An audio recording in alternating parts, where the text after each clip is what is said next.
All right, another day, another sports talk. Jordan Brewer, Michael Cooley. Appreciate you guys joining me. How we doing? Doing great. Always an honor, Reed. Like I said, Reed Lancaster Show, Paul Feinbaum, right here. We're gonna overtake him one day. Yeah, it's not even close. Just excited. We got football coming up. We got Texas or who is it? TCU and North Carolina playing week 0, Love and then we that. got SEC media days next week. So it's getting close. Ooh, can't Is that wait. next week already? Yeah, next Monday. Yeah. Yeah. Okay. Yeah, we're gonna see what the Auburn Tigers are gonna do. Probably go 12-0 this year. Hey, Win the national upsets. championship. Not with y'all's quarterback throwing motion. You know It, what? it takes 5 business days for him It's to uh, line that ball up and throw uh, it down the field. Auburn is most dangerous when they're underestimated. Okay. he almost beat Bama with the run though. What, 2 years ago? Yeah.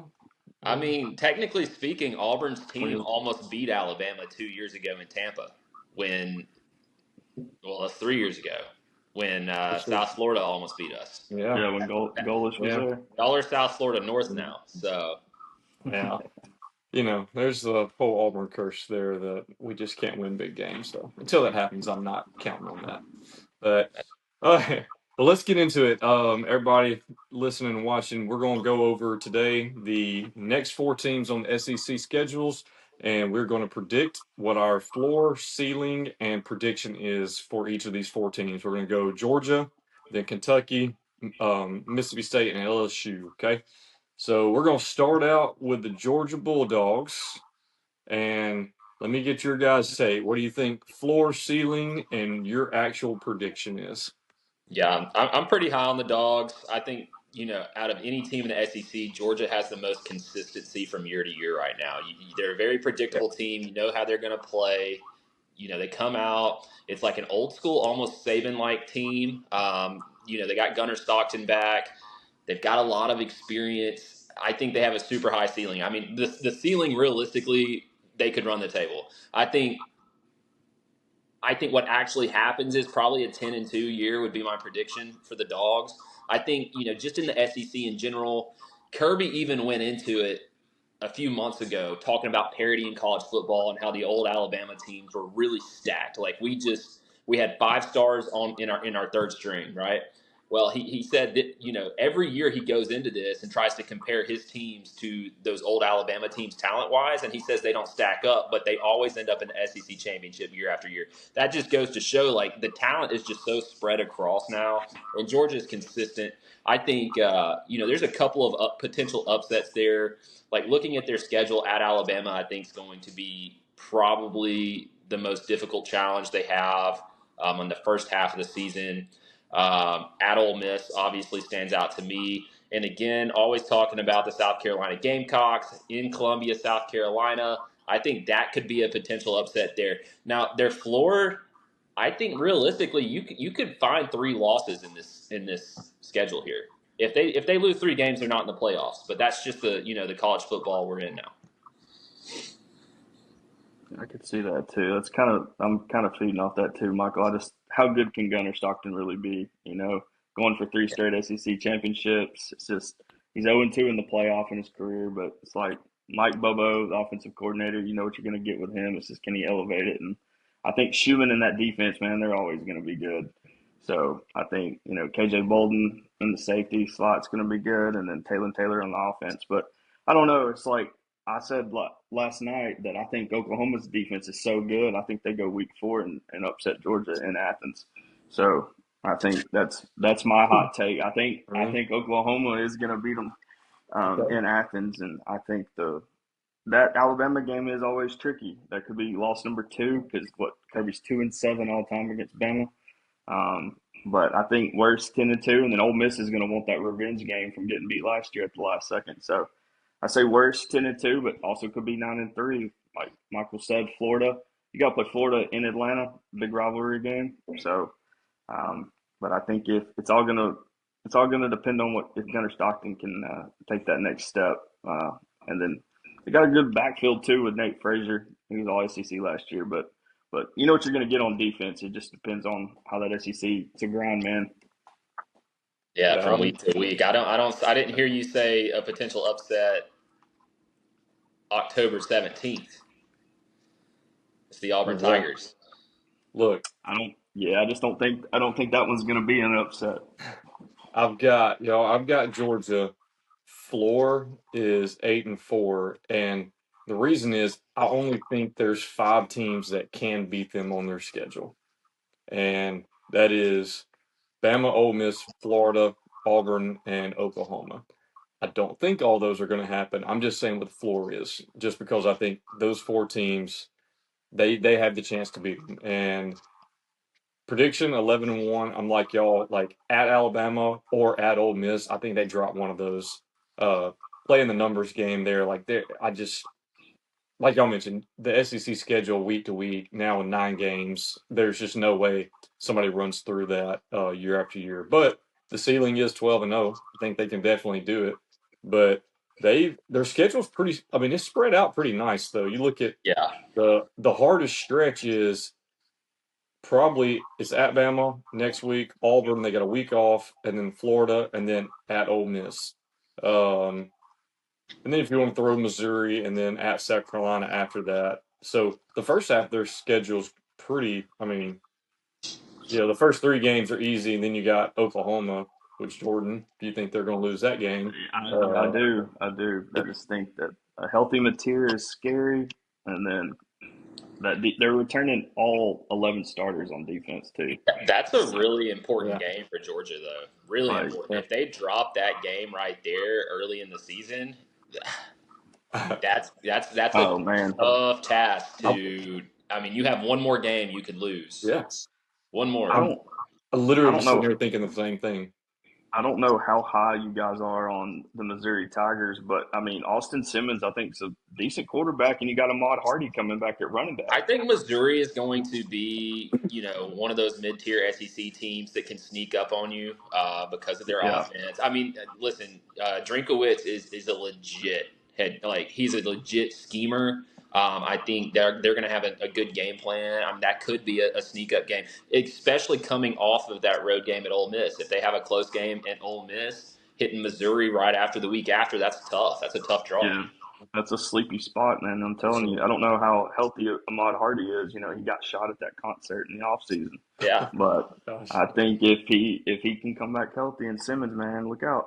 Yeah. yeah, Well, we'll go over Missouri, I guess, in the next episode. But I can't be high on Austin Simmons. I'll get into that more. But just like Lane Kiffin, that's your starter last year, and you don't go after him when you go to LSU.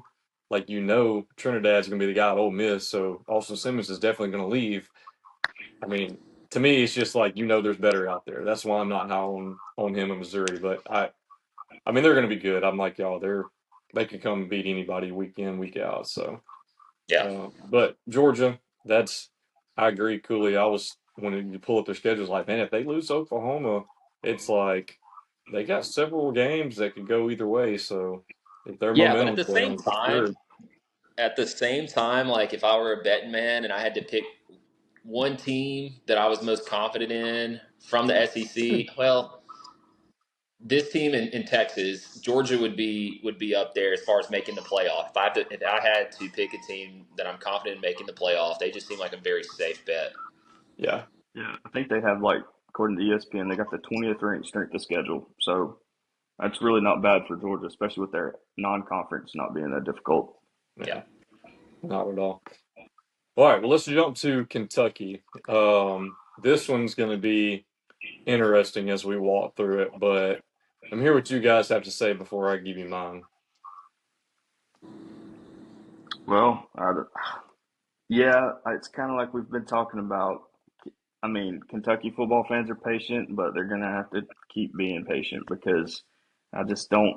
I don't see it. I like Will Stein, who came over from Oregon as the offensive coordinator last year, had a lot of success, and former Louisville quarterback. So that's also interesting in that rivalry dynamic. But like I said, they brought in 31 transfers from the portal, replacing literally everybody on their offense and offensive line. So Kenny Minchie's the upside, though. You know, I think he was originally in the portal, was going to go to Nebraska, and then flipped it to Yep. Kentucky last minute. Yep. So And he honestly probably could have beat CJ Carr out at Notre Dame for the starting spot. But Really, you think going so? back, yeah, I mean, I think down to the last minute. But CJ Carr, well, I think he's a Heisman hopeful. But I mean, if Yeah. that tells you anything about his game, but it's like going back to that schedule, man. They got a gauntlet. I think the over under is 4.5, and they have the what is it, the fourth hardest the schedule out there. So Yeah. it's brutal. The only wins I have them is Youngstown State, South Alabama, and Vandy for sure. And then I think they might could get an upset somewhere, but I just don't see it happening. I just think they're going to have to. The building blocks are there, but Cooley shaking it's his going to head be a on long Vandy. time. Honestly, man, for Kentucky this year, it's so early on with Will Stein. There are some good pieces there, but at the Yeah, same time, like Kentucky is just a team like so I just do. I am not very high on the Cats. I think realistically, their floor is probably 3-9. I think that's what I. they will have 3 wins in there somewhere. I think their ceiling may be 5-5, and that's with a couple like at South Carolina. When I don't have them winning in Columbia, but that would have them winning in Columbia, and then an upset against Louisville. That would Yeah, put them that's at a 5-5. like you said I that's mean, maybe I, like I do look at Tennessee and Florida on their schedules, and it's like there are a few SEC teams that you think should be better, but even Tennessee this year, I'm like, without knowing who their quarterback's going to be, like, I don't know whether or not I would say they have a better chance to beat Missouri than they do Vanderbilt. And because I'm high on Jared Curtis, I think he's going to come in and be a solid pro style quarterback day one. That's my, I'm I telling don't y'all, even Here's the I deal don't with that, though. I'm oh telling man you, this Here's is the dude. Have y'all seen how big that dude is? yeah, Yeah, but I have, Man is man. But jacked. I'm he telling he you. I so a lot of Vandy's magic, and we're not talking about Vandy today, but that came back to Diego Pavia's ability to make plays that like that Johnny Manziel style, like magic that Pavia kind of had, especially in the big moments. Like Jared Curtis, is straight out of high school, man. He's a pro style quarterback. He's like the opposite of Pavia I in a lot think of ways. But you know what Clark Lee does? As soon as they get a lead, it is hold the ball and run down the clock and get Yeah, 4 yards. Like they're yeah. trying to get 4 yards of play, not eight. Like it is. yeah, Yeah. I don't know. One thing I think Kentucky really does have going for them with Will Stein, they're recruiting at a pretty good level for they Lexington. are. So I think there's brighter days ahead for the Cats. I don't think it's this year, especially with the schedule, how that lays out for them. But I think there's brighter days, and there's always a ceiling at schools like Kentucky who are basketball is their main sport. A lot of the NIL budget is going to basketball. Stein's going to have to get creative, and we're going to be talking about Mississippi State here in a little bit. Same kind of deal there. Going to have to get creative with recruiting and roster management and all of that kind of deal to be super successful. But I mean, I think there's definitely good days ahead. Yeah, yeah. Well, I'm kind of like y'all. I'm not too high on them. They for sure should beat Youngstown State, but Cooley talking before, you're like, don't sleep on South Alabama. So that would Yeah, Yeah, be.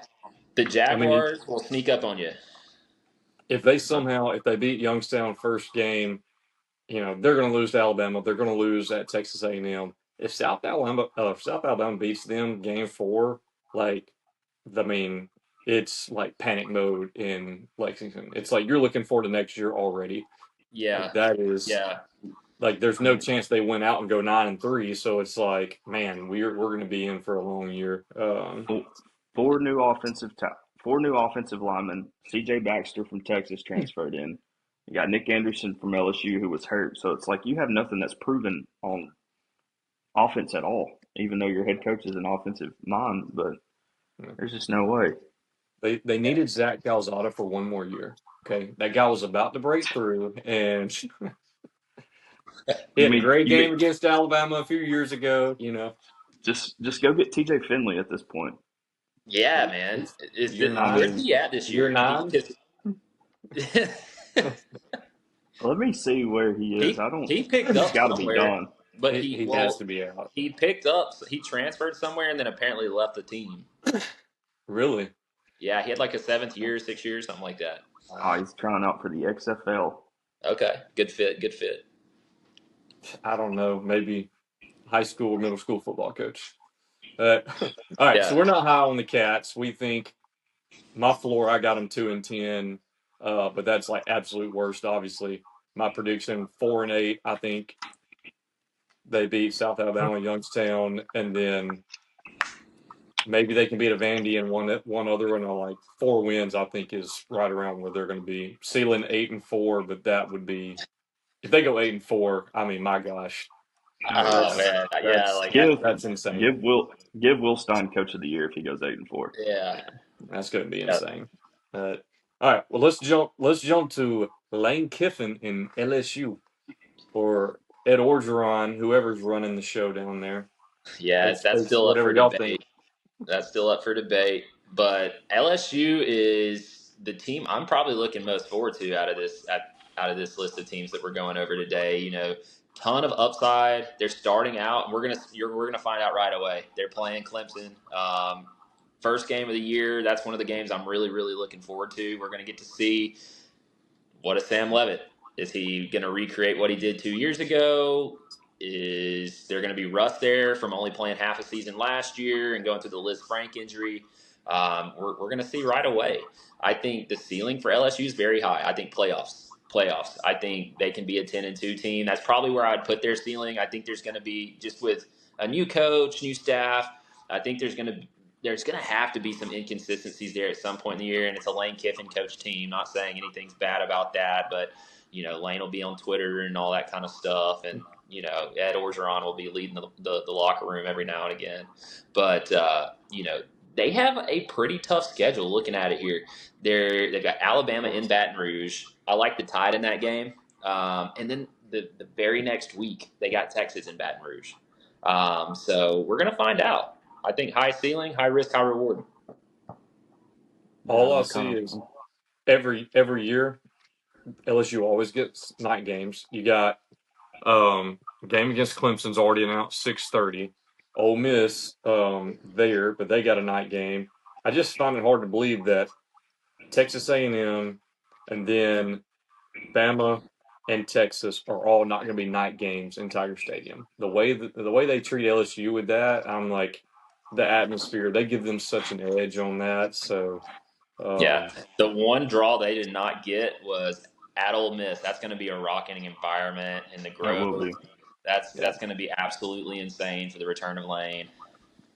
Yeah, I'm not. I don't know. I'm kind of like you guys. I don't know how it's going to go with him there, but bring back Blake Baker from Brian Kelly's staff. He's the defensive coordinator, so their defense is going to be is solid. And he brought over Charlie Weiss from Ole Miss, but I'm kind of like we've talked about this before. Just Sam Levitt to me, man, is just probably going to be a bust. I don't know. I just have always thought that. He started his career at Michigan State, and then before he transferred to Arizona State, and was like 0-4, 0-5. And you got to look at what he had at Arizona State. Scotabo, Jordan Tyson, he had everybody around him to make the playoffs. And Dillingham is a quarterback whisperer, is what they say. So I think he helped his career a lot. But I don't know. They got some good pieces. They got the big offensive tackles, Jordan Seaton from Colorado, and then um, I don't know. I think we talked about this yesterday. I do think that they go into Ole Miss and win. I do think that that's a game that they get. I think Lane will be up more than anything for that game for the rest of the year. But I'm kind of like you guys. 8-4 is my prediction. I think they lose to A&M, Bama, and Texas, and then possibly Auburn at night. I don't Man, know. don't sleep on that game Like, in Neyland Stadium in Knoxville, though. That's going to be a yeah, tough game. second They're last coming game. off of the Yeah, Texas game the week before.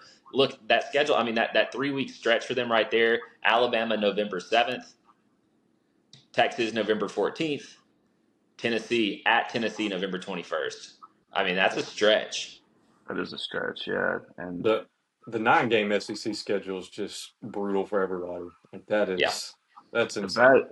bad. I mean, they get Auburn. It's a 11 o'clock kick, so that's good for LSU, Yeah. but bad for Auburn on that timing. But yeah, Yeah. I don't know. It just depends on if Sam Levitt can stay healthy and if he's good. But like I said, they should have went and got DeMond Williams last year from Washington if he could have got out of his contract. But I guess we'll But, see. well, I'd mentioned this yesterday to y'all. Lane Kiffin. You look at Alabama on, like, I think I could have called plays at Alabama in the 2010s and won a few games. And then he had success at Ole Miss. Like, you got to give him credit for that. But everybody forgets Oakland Raiders Lane Kiffin, Tennessee Lane Kiffin, USC. Like, it's not like he's going to walk in here and, like, Lane Kiffin's lost and been fired for at multiple places. So I'm Yeah. not like, I'm not ready to This, say he's the greatest coach and he's going to turn them around immediately. Like their schedule, I mean, I've got them 7-5, and that's um, ceiling. I got them going. They can go 10-2, but I mean, 7-5 would mean they lose to Ole Miss, Texas A&M, Bama, Texas, and then one of at Auburn, at Tennessee, or opening against Clemson. I'm like, all those are losable games, and nobody's Yeah. going to be surprised if that happens. yeah. Um, Yeah. And you got but to remember, yeah, this is the same Lane Kiffin that ran a field goal kicker out in the NFL for a 76-yard field goal. Sebastian Janikowski. That was a good That's the time. same guy. And I don't think he's changed that much, to be completely honest. Yeah. uh, He'll be. I don't we'll think he see. gets Bama. He's 0-5, right? He's never beat Alabama as a head coach. I don't think Yeah. Nope. so. It's just, I mean, LSU is they're one of the teams like they're always going to have talent, but it's so surprising to me like how many coaches in the last 10 years have lost their job there. I'm like, I just don't understand how you don't win somewhere like LSU. But you should be recruiting out of, I mean, East Texas like crazy. But I guess that's a little harder than what I make it out to be. But Yeah, I just they've think. always I got think talent, so you never know. But Brian uh, Kelly was just such a bad fit there. Like, I don't know why Yeah, they would go. I that don't know hire was why they never going to got go him very far. with he his fake. developed a southern accent there for a little while. Yeah, family. Uh, but let's talk about Mississippi State. I know this one we're going to be talking about them for a long time because they're a super interesting team, playoff contenders. Y'all Nah, ready to jump on that man, train? we were talking about them yesterday, and I don't feel any better about them today. I think they probably have. I mean, they have a really low floor. Like, it could go really bad. I mean, we're gonna find out. So they have ULM the first game of the year on September 5th, and then at Minneapolis to take on the Golden Gophers. I think that's really gonna be the game where we see what Mississippi State is. Is Kamario Taylor taking that next step after coming off an injury at the end of the year last year? I mean, Kamario Taylor, he's a dynamic threat. He can pass. He can run. He almost ran for more yards than he passed last year.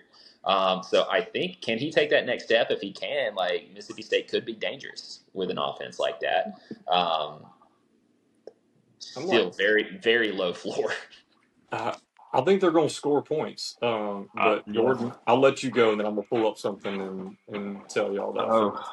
yeah. I don't know. Levy's a great offensive mind. Like he was what an OC under Kiffin at Ole Miss before he took the job. But I think he's on the hot seat if he comes out having another 5-8 or 5-7 record. Like ESPN has him as the sixth hardest strength of schedule, so that should tell you everything you need to know. But um, an upside is like we talked yesterday. Zach Arnett coming back as the defensive coordinator. He was there under Mike Leach as the DC. But Kamario Taylor, yeah, I think he can be as good as he wants to be, and they will score points with him and Fluff Bothwell.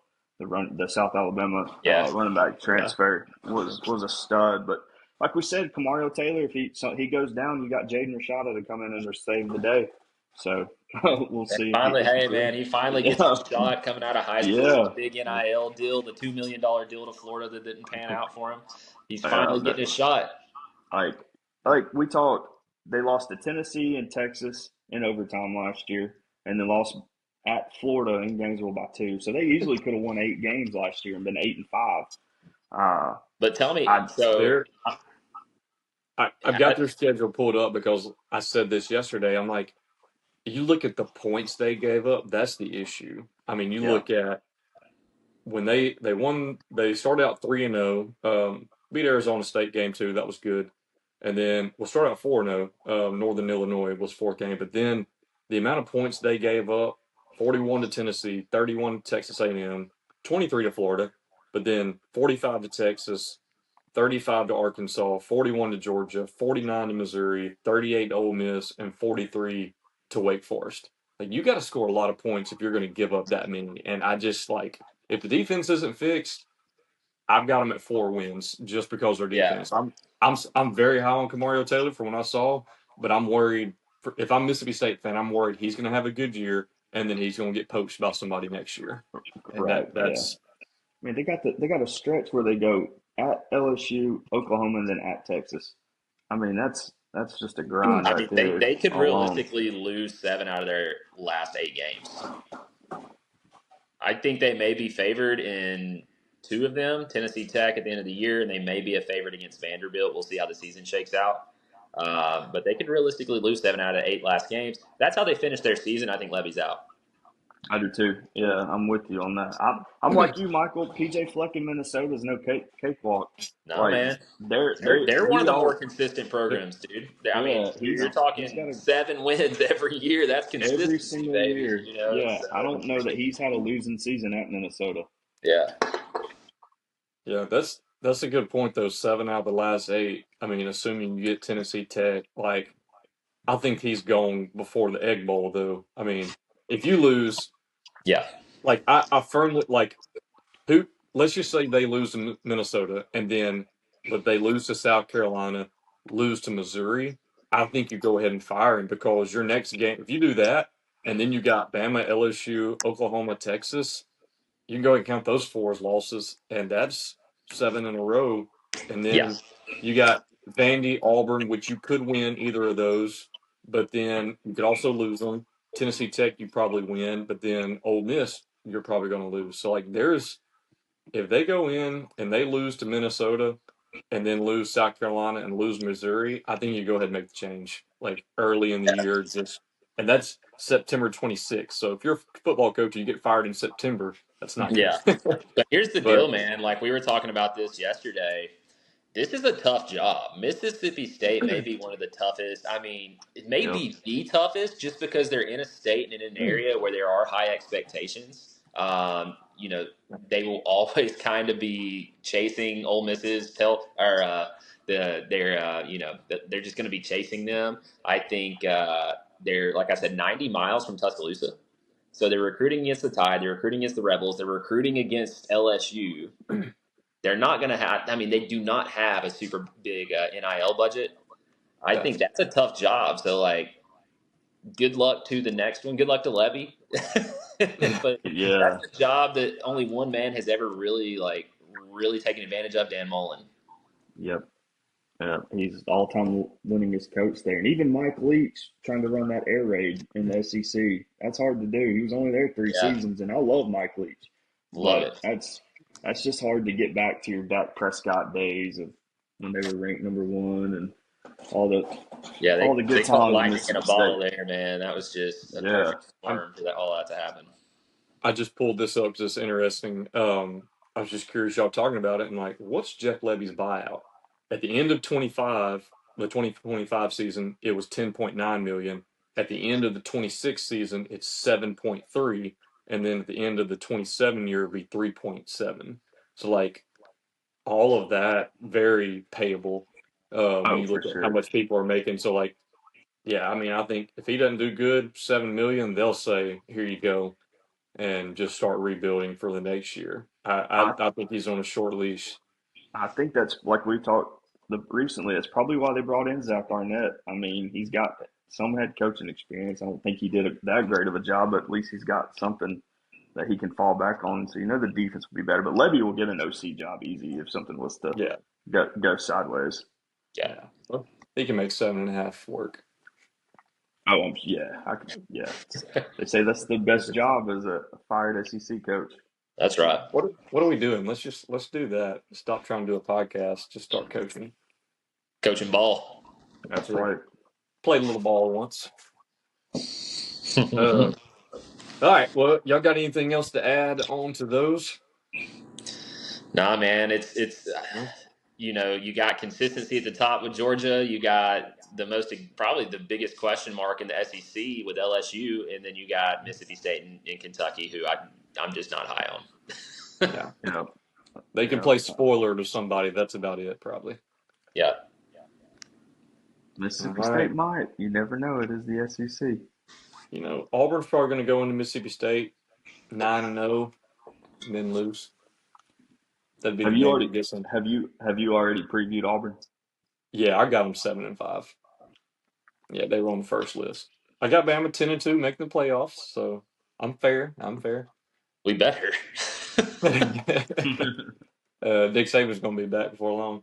Yeah, All right, well, guys, I appreciate y'all joining me. We'll cover the next 4 teams in podcast to come shortly, but I appreciate you guys joining me, and make sure y'all follow us on Instagram, TikTok, subscribe on YouTube, and we'll do a few more of these here shortly. Appreciate you listening.